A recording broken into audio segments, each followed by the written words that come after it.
ជាលំពីនេះជាទីជ្រះថ្លាទី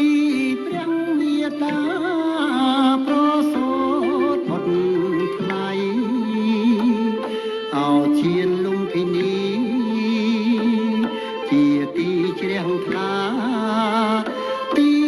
ព្រះមេត្តាប្រសូតបុត្រថ្លៃបរមពុទ្ធិសត្វពុទ្ធិញាណយាយដឹកនាំសត្វថ្លៃចេញចាក់ទុកខា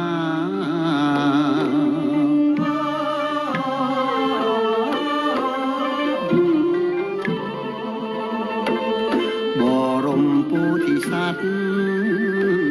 ពុទ្ធិញាណយាយដឹកនាំសត្វថ្លៃចេញចាក់ទុកខាប្រសូតមកភ្លាម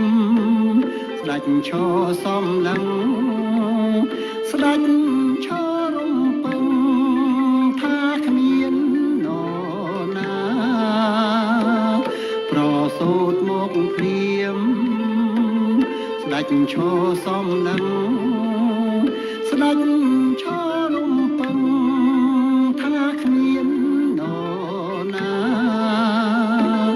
ទេវលោកព្រហ្មលោកអង្គទាំងមនុស្សសាឥតមាននរណាប្រៀបស្មើបានឡើយ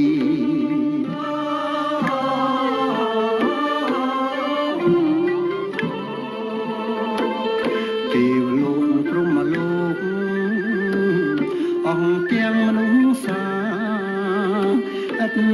មាននរណាប្រៀបស្មើបានឡើយទ្រ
ចមាច់ជុំរៀង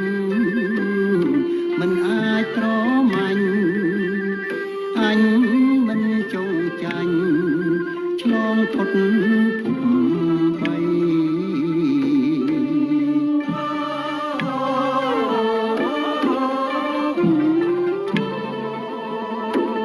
ស្ដេចមាច់ជុំរៀ